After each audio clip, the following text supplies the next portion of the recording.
we had this excellent session with Caroline and Dr. Simon on plant-based alternatives. Now, plant-based food alternatives have been rapidly growing in the UAE in the last 3 to 5 years. We have already seen milk-based alternatives like from soy, almond, rice, and the meat-based alternatives in place. We see them in stores. You are the founder and CEO of one such product, and we all want to know what's next and how do we invest further in this sector. But before that, I would like to take this opportunity to clearly discuss this sector and its fundamentals a little bit with you. Let's keep it informal. We have 15 minutes, so I'm going to speak faster than I normally do. Okay, before anything, what's the market size of the plant-based sector in the UAE? Yeah, so when we looked at the category before, when we thought about launching a couple of years ago, it was hard to size the market, right? We had figures, from different publications. There was no Nielsen data or any real data available in the market. However, when we discussed with retailers, it was evident that the category was growing at double digits, yes, from a small base, but without any communication, awareness, marketing, or trade marketing or promotion done. Still, the category was growing. I remember a conversation with the leading procurement manager at Spinneys who was telling me, Edward, look, this category started with 1 fridge last year. Now we're at 2 fridges. Next year, we're planning to be in 4 fridges. The difficulty also in sizing the market was you need a certain maturity in any market in order to be able to size it, because as they say in tech terms, garbage in, garbage out. So we had products on the shelves that with no product market fit and with a very high price point, right? And still, so the data that we had was leading us into a market sizing for plant-based meat of around $15 to $20 million in the UAE in 2022. But the conversation was always about, okay, how big could really the market be if we had the right product market fit and we could lower the price point? And that's what we tried to do in our proposition at Switch. Okay, great. So I've been in the food and beverage industry for 25 years now, and food manufacturing and food products is kind of a forte. The UAE market size for both HoReCa and retail combined is about $25 billion for food and beverages. And I can say any innovation we have launched gives you about 5% of that. So I would imagine 1.25 billion should be the aspirational market size for this sector, but more to come here. All right, another myth. Who is the core target consumer for the plant-based alternative products? Let's take meat, for example, the one that you have founded. And what are the need gaps that are being addressed by plant-based alternatives? So opposite to what the public thinks, in our brand messaging, in the way we position our brand, in our product portfolio, we target meat eaters, right?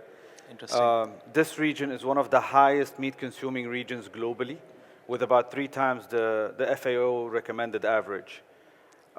We are not proposing a lifestyle change. We're not asking people to become vegetarian or vegans. We're just asking people to reduce their meat, specifically their beef consumption, on a yearly basis because of their, everybody today is aware. We have a very young population that is well educated in the region, that has high aspirations for the region, that is concerned about personal health, nutrition, sustainability, climate change. So today, vegans or vegetarians, to begin with, are only 8 to 10% of the global population. So starting any business with that in mind, you're actually reducing your market, your target audience, right? Your target consumer. The other 90% are either, solid meat eaters who are not open to any changes in their diets, or what we call today the most growing segment in consumer is the flexitarians, who are people who are meat eaters, yet they are willing to reduce their meat intake and substitute it with a healthier, more sustainable product. This is our target consumer. This is what we relay in our brand messaging. And this is what fits also with our product proposition. Fantastic. This leads me to the very next question. is a plant-based diet better than a meat-based diet? That's number one. And the second is, can you share some science behind the sustainability of plant-based diet? So is it better? In general, yes, scientifically proven. It's healthier, it's more sustainable, right? What's better? You can go into many aspects of the science saying, you know, identifying elements in animal meat that is not present in plant-based meat. But again, yes, it is our wishes that people consume plant-based and switch all day, every day for all their meals. Okay. But that's not what really happens. You complement your food basket, right? So you're not just eating a plant-based meat alternative. You're eating fruits, you're eating vegetables, you're eating, you know, food that are rich in minerals, right? So the combination of your food basket will definitely become a healthier one by reducing animal meat, right? There are elements, nutritional elements in animal meat that are also available in other sorts of diets, including plant-based diets such as legumes, vegetables, all of that. The amino acid profile of plant-based meat, especially the ones like we have at Switch derived from pea protein, which is a very clean pea protein, where the bioavailability and biodiversity of the protein is very close to that of conventional meat. And our products have a protein content that is very similar to meat without the fat, right? So that's from a Science. from a science perspective, from the better diet. Now on the sustainability part, yeah, I mean, who am I to preach what the preacher is preaching, right? We have a minister of climate change, we have a minister of food security, we have a government agenda that prioritizes sustainable plant-based diets. We have the only recommendation that came out of the last FAO meeting, I think in 2021 or 2020, was, you know, governments need to increase the adoption of plant-based diets into their populations. So I'm not here saying, I don't want to reinvent the wheel. I don't want to repeat what people who are much better positioned than me are saying, right? Today, beef consumption, animal meat consumption, whether on the beef or the chicken side, is very harmful. We talk about the harm to the environment and climate change because it's the big topic today, you know, with the US sustainability, with COP28 coming, with the, you know, ad hoc extreme weather conditions that we're experiencing all over the world, but also to individual health. Nobody talks about the health bill that is costing today individuals and governments from the effect of the diets that we are consuming today, right? So all these issues with, you know, heart diseases, cholesterol, cancers, these are all outputs of our input to our bodies. So this is an area also that's not very well communicated to people. We see an increase in healthcare, bills, insurances, centers, but what's the real drive behind it? Sure. The environment, what we eat, is a big element of it. And then you have the data, which is, you know, our current food systems, you know, emit about 30% of global GHGs. We need, I think the latest statistic, we need over 7 kilograms of crops to produce 1 kilogram of conventional meat, while it's 1.3 kilogram of crops to produce 1 kilogram of plant-based meat. The water use, the pollution, the deforestation, these are all data statistics that anybody can find on any search engine. I think this is very telling, and if I combine what you said and what Dr. Simon said, when you look at it from a resource perspective and the output that you're getting from unit input, it's clear that plant-based solutions are much better than animal-based. From a dietary perspective, I can also understand that we need both, but what you're saying is it is at least at par, if not better, from a protein perspective. Definitely. So I think I'm quite I mean, sold on this. You have the largest growing population in the world, in India, that is mostly vegetarian, right? So we have proof. Great. Okay, now I'm going to take this a little bit further. I'm coming to a question on pricing, but before that, can you share with the audience one or two innovations that you think is going to lead this segment in the coming years, and what are the investment opportunities based on them? Look, innovation is a big word, right? You have innovation all the time. It's shifting from innovation to commercialization of your product is the difficult, right? So, you know, you have the 0 to 1. In tech, you say 0 to 1 and 1 to scale, right? So the 0 to 1 is always, you find a lot of companies, you see a lot of founders that create very innovative products. Commercializing these products, creating a competitive product to compete against conventional food items on the supermarket shelf is what's difficult. I believe today innovation should focus about localization of foods, right? Today, as I said earlier, when we started the journey of Switch, it was very clear to us that the first challenge we needed to tackle is to create a product market fit. We were pushing burgers, sausages, and nuggets in an area where these products are not part of your culinary habits, right? We don't eat burgers as much as they do in the States. Sausages are not part of our diets. And nuggets are viewed as either junk food or kids' food. No mom or no household will do nuggets at home, right? And it's very difficult to shift a product from being, you know, junk food into, you know, healthy dietary product. So innovation should be about localizing the technology that's there today, right?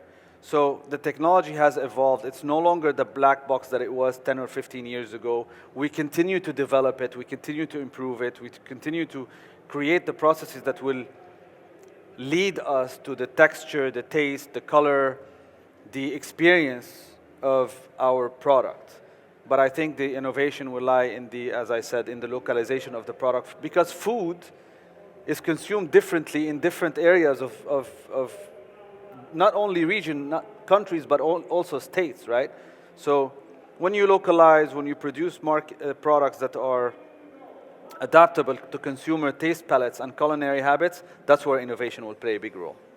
I think that that really summarizes it. And you know, if I can just take some nuggets from what you just said, being in the food industry for a long period of time, taste is key. And the fact that you are targeting people who are switching from meat to plant-based alternatives, it has to be at least as good as the best meat that they have. You know, that's one of the innovations. So I can see flavors, textures, like you said. But then the second big thing you said is about sustainability. And I think it's no point in sourcing ingredients from all over the world to make a plant-based meat in the UAE here. The real innovation will come from your ability to source all the ingredients locally, make it locally, and sell it locally. I think that's going to be a real big challenge here and an opportunity. And of course, the third big innovation that I gather from these discussions is the fact in having more nutritional density in the plant-based alternative, so that, you know, it is perhaps you use lesser unit resources. That's debatable and controversial, because the more elements you add into your product. So in Switch products, we don't use any artificial or natural identical product. Very good. So everything is natural. Once you start adding elements, you go into the debate whether you want to add synthetic and artificial elements into your product or not. I'm against this. I would rather to keep our products very lightly processed, very healthy. And the elements that we're missing, like in any food, right? You don't get protein in apples, but you get other nutritional elements, right? So people need to understand it's not one-to-one. It's not head-to-head. It's not a head-to-head challenge. It's a whole food basket challenge. Superb. Okay, now a difficult one. Plant-based food and food products on the shelves are definitely more expensive than conventional products. When was the last time you checked? I'm not talking of the products on offers. I'm talking of the base pricing. So how do we close this barrier of costs and price versus conventional food alternatives so that we can redefine our diets? No, so we live in an area that actually where price parity to, I'm saying, decent quality meat is easier, right? Because our price of conventional meat in this region is expensive.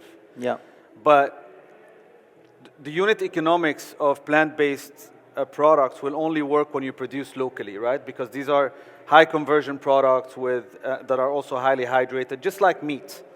So I guess this conception of plant-based meat products being expensive is true when all products were being imported, large global brands such as Beyond, Impossible, Moving Mountains were importing halfway across the world in frozen reefers, right? So you had a logistic cost that was enormous, right? Yeah. But today, if you go to supermarket shelves and you look at, for example, Switch products, you see they're selling at 40% less than, imported products. And when you compare them to good quality conventional meat, I'm not talking meat that is 50% soy and TVP and all of that sells in the frozen. I'm talking, good meat that you buy off, the butcher counter, right? Sure that. We're below. We're at par or below. Okay. Right? So I'm very confident with that. Of course, you have to compare good quality to quality, right? Because half of the meat that you buy in the frozen section of the supermarket is full of soy and TVP and other elements that are not, it's probably 40% meat, right? And then the fat percentage and all of that. So when you compare from a nutritional perspective, I think we're there. We're there, and we will continue to make strides. Once the volume increases, we'll continue to make strides on the cost front. And on this note, let's share with the audience one parting message on plant-based alternatives, and that this is what kind of investment opportunity this is. I mean, investment, I don't know, but I would say, look, food choices are becoming more and more important, and individual food choices actually, each one of us, have to assume their own responsibility in making choices, right? We can't say, yeah, we look at here, we look at there. We see, the US and Europe statistically are way more advanced than us in awareness and sustainable food choices. I think we're a region that's educated enough and aware enough that we start, taking responsibility of our food choices towards more sustainable products.